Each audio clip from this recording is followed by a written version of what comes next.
How you hanging in there? How's the energy reverberating in you today? Pluto has just stationed direct in Aquarius, and whenever Pluto stations direct or retrograde, from an energetic perspective, I always compare it to driving a car down the highway at 80 miles per hour and yanking the e-brake. You're going to come to a stop, but there's a lot of resistance and a lot of g-force momentum that you can feel in your body as you come to that hard stop.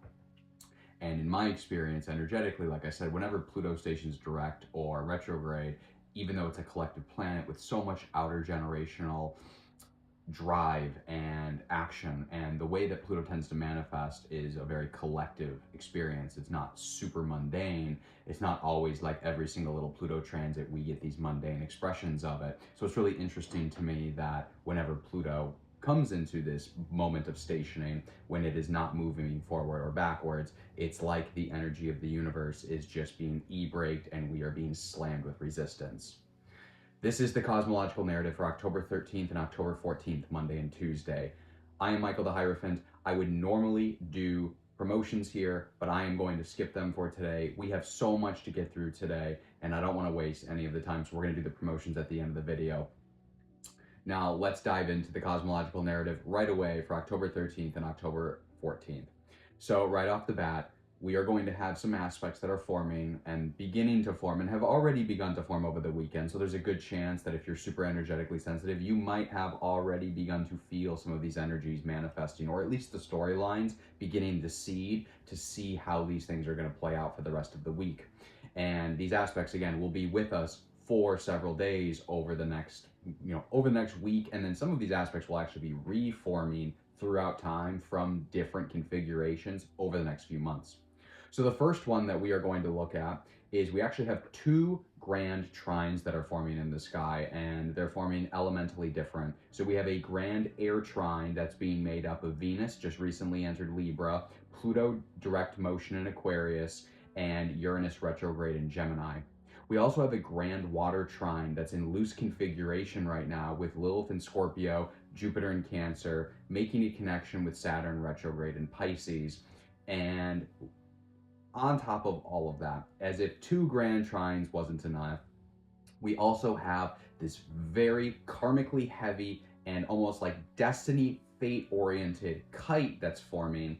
And this kite is forming at the tip of the apex with Neptune retrograde in Aries. We have Venus in Libra as the tail opposition, and both of these planets are being supported by Pluto in direct motion in Aquarius and Uranus retrograde in Gemini. So now that we've kind of talked about the three big configurations and aspects that are happening today, let's dive into how these are likely to manifest in our lives. Let's start with the grand air trine. So anytime we get a grand trine of any sort, it's a harmonious flow of energy. Trines are already of the nature of Jupiter, so whenever a trine aspect forms, whether it's a trine, a minor grand trine, a regular grand trine, we're essentially getting an extrapolative energy, that is not a word, but an extrapolation of energy of Jupiter. We essentially in astrology have only a couple planets, and these planets that are involved, if you'll realize, are all polar opposites of each other. So you can almost think about a square. They're like different sides of the square, creating different energies and aspects amongst each other. And we have Jupiter that rules the trine, we have Saturn that rules the opposition, we have Venus that rules the sextile, and then we have Mars that rules the square. Now, if you actually look at what these planets are from a mythic or archetypal perspective, Jupiter and Saturn are complete dichotomies. They're complete oppositions of each other. One wants expansion, one wants restriction, and Mars and Venus are opposites of each other. And we obviously know them as opposites of the masculine and the feminine. You know, Venus has the sextile, which harmoniously flows things forward in a Venetian way, and Mars creates an internal tension that's typically associated with drive and momentum in our life. So, when we get something like a grand air trine, we are getting a major karmic milestone for whatever Jupiter is trying to teach us, you know, wherever Jupiter is transiting in our area of our lives. And in this particular case, Jupiter's in Cancer. So Jupiter has been moving through Cancer in an exaltation position, very much teaching us how to self-nurture and self-mother the areas of our chart that Cancer is, because that's clearly where we need to have wisdom and experience gained in order to grow into a more regal, royal versions of ourselves. Jupiter is very much associated with the divine right of kings and queens, and so I like to very much perceive Jupiter's spiritual adventure in our lives as cultivating us into these selective divine kings and queens, or whatever you may be, versions of ourselves, and that's what Jupiter's always trying to advance. So a grand air trine, air elementally in astrology is all about communication, sociability, and intellectual thought. So when we have Venus in Libra, which has been in Virgo up to this point, when Venus enters Libra, we're essentially getting this trigger point that triggers this grand air trine, and it triggers this karmic kite. And what that suggests is that Venus has been undergoing a series of rebirths. We had essentially what could be called a cosmological Venus return when Venus hit that karmic 29th degree, which is where the solar eclipse in Virgo took place. And again, when Venus goes conjunct with the solar eclipse point where the solar eclipse action took place, which was 29 degrees, it's like Venus is getting a reset that aligns with the new version of the ego, our egoic structure that was born in the Virgoan section of our chart under that solar eclipse. So when that solar eclipse happened, it's like we basically were rebirthed, an egoic part of ourselves was rebirthed, and we probably found ourselves aligning with a new set of values, aesthetics, tastes, or desires, which is representative of Venus. Now, it took us a while to kind of get caught up. Essentially, our desire body had to catch up with our new versions of ourselves, and that's when Venus went conjunct with that 29th degree, which is where the solar eclipse was. And again, that's like Venus connecting with that sense of ego that was born under that transit. Now, as Venus enters Libra, which is her domicile and her home sign, Venus is going to be in a lot better dignity. She is going to be in a position that allows for the balancing of these desires. And when you figure into the configuration that Venus is in Libra in this grand air trine with Pluto that just went direct motion today and Uranus retrograde in Gemini, it suggests that we are going to be given lots of opportunities over the next few days to connect communication and emotional intelligence with our Venetian desires. It'll probably allow us a lot of opportunities to really rapidly advance towards our Venetian desires that were born under that solar eclipse, even though it's taken a couple weeks now in order to basically get ourselves up to the point of getting ourselves to the point that we even understand what it is that we're desiring and what we're chasing. Because sometimes it's like desires kind of sit in us formlessly, and it can kind of take a while to be like, well, what is it that I'm even wanting? What is it that I'm even longing? And that to me was like this period of Venus before she reached that 29th degree of Virgo. And then she slips right out of Virgo into Libra, where suddenly there's an interest in, again, balancing the scales, the karmic scales of Libra in regards to our Venetian desire. And she's being supported, but also in conjunction with Pluto, which is in direct motion in Aquarius. And without making an entire section of the video about the Pluto direct motion, Pluto over the last few months has been bringing us a reflection opportunity to see where power dynamics have shifted the Aquarian area of our chart. It's where we aren't being in service to the collective because we have some sort of karmic imprint, a spiritual imprint in our mind. And Pluto, whenever Pluto's been activated, gives us a mental stimulus, a mental reflection, whether that's just because somebody said something to you or it reminds you of a certain power dynamic from your childhood or from earlier in adulthood, whatever. It's all mental. But now that Pluto's in direct motion, Pluto is going to be bringing us physical, externalized opportunities to now put into play the power dynamics that we have been learning about ourselves in the Aquarian section of our chart. This is essentially an opportunity now from May until 2026, when Pluto goes retrograde again, to basically put Pluto's lessons into action, where we can basically stretch our muscle of power dynamic and shift the tides, so to speak, in the Aquarian area of our chart. Now, this is a very long process because Pluto, again, is going to ebb and flow, in direct motion and retrograde, only making about 2.5 to 3 degrees of progress per year. And so it's going to take Pluto a very long time to finish his work in Aquarius. Now, in conjunction with this grand air trine, we also have a grand water trine. And I've talked about this before, but this grand water trine is going to repeat in different configurations throughout the rest of the year, which suggests that we are going through an extreme emotional experience. Now, I think a lot of people hear extreme and they think bad, they think trauma. And I would like to suggest, I can't say for fact, but I would like to suggest that the grand water trine doesn't suggest trauma. It just suggests a opportunity to really integrate what it is that we've been feeling. And I think that the best metaphor for the grand water trine would be almost like spending years and years and years having this emotional experience. Maybe it's like a longing or a void in yourself.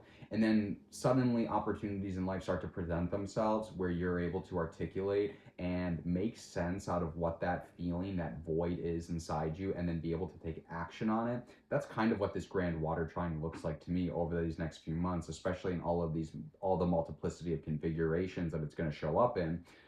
Because I have come to find in my experience and practice that grand trines tend to act like little mini eclipse portals. They're a lot less long. They're a lot more short-lived, I guess is what I'm trying to say, and they tend to come with a little bit less trauma or difficulty than eclipses can bring up. Because eclipses are about balancing karmic scales. So like if you haven't been doing the work, the eclipse is really going to make sure that you understand you haven't been doing the work. I don't find grand trines to really rub it in your face so much. They really just expand the energy to the point where you are able to essentially use these as little mini portals to get somewhere in your life. So with this grand air trine and grand water trine, we're going to see a ton of movement in our charts, in the air and water signs of our charts, that are basically all working harmoniously and allowing us to evolve. And like I said, it's probably going to be a lot of lessons, a lot of integration. You know, the grand air or the grand water trine could show up as realizing that what we're feeling isn't right, and then we need to reconfigure how we approach something emotionally. And again, because there's that harmonious flow where all the planets are continuously cycling into one another, there is a process as which each planet is kind of playing their little part, and the energy just continues to cycle until the trine dissolves, so to speak. Now, all that to say, we also have a third karmic aspect, which is the kite. And the kite is being led by Neptune retrograde in Aries, opposing Venus in Libra.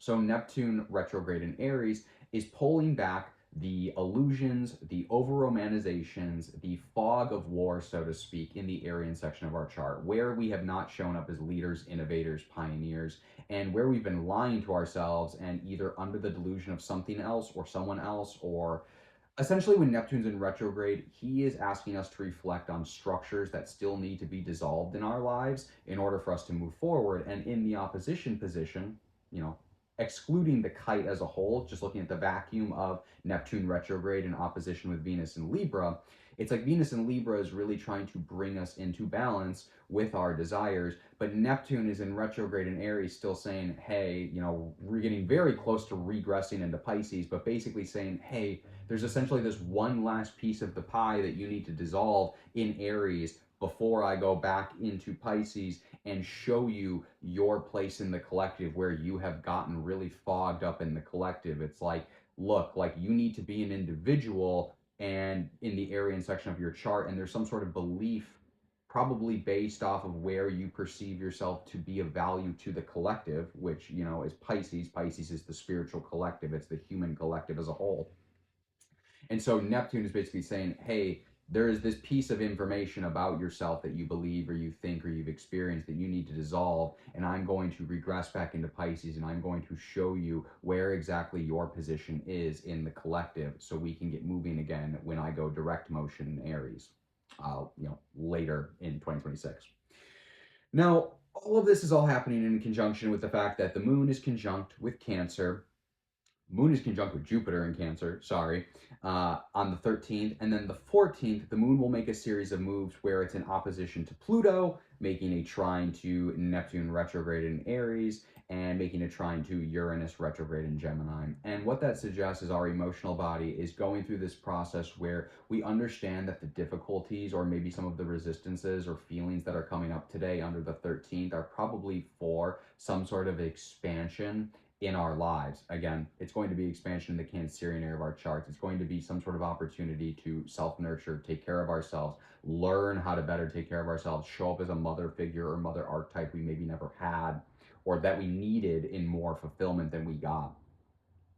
And the moon is basically like our emotional resonance is understanding why we need to nurture ourselves, why we're going in this direction. And then the following day, the moon is going to make that opposition to Pluto, which suggests that our emotional resonance is creating some sort of, again, in opposition, which is an externalized situation to what Pluto, because Pluto's now in direct motion. So this could be an opportunity for us to really kind of stand in our own power. We might feel really uncomfortable with it at first, but Pluto is asking for us to rebalance the tables of the power dynamics in our lives, and our emotional body might not feel as powerful as we actually have the power to have.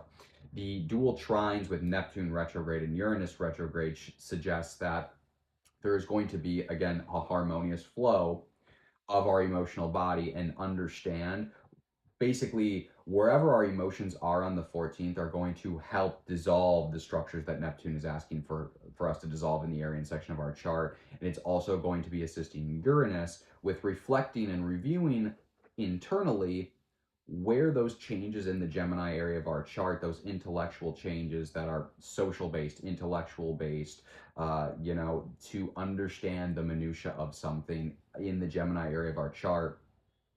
Basically, our emotional body is going to understand and feel and connect and resonate more closely with those values.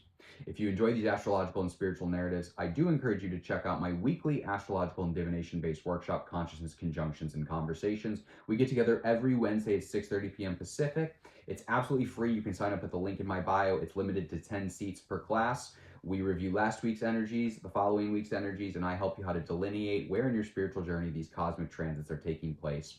My second quick promotion before I wrap up this video is that I am offering service readings available now. I have hardship and situational financing available, so if you can't afford my full rate and you're in a little bit of a pinch given the situation of the economy right now and you really want to work with me or work with an astrologer, I am more than happy to accommodate. Pay what you can. Let me know your situation. We'll make things work. So until the next video, until I see you in my DMs for a reading, until I see you in class on Wednesday, much love, much luck, be well, flow with these grand trines. This next week will probably be a very life-changing week for a lot of us, even if it doesn't feel like it in the moment. This grand air trine and grand water trine suggest that we're going to be undergoing a process of evolution in both the way that we perceive the world and we think about the world, and it's fundamentally going to change who we are as people now that Pluto is in direct motion. Take care, everybody.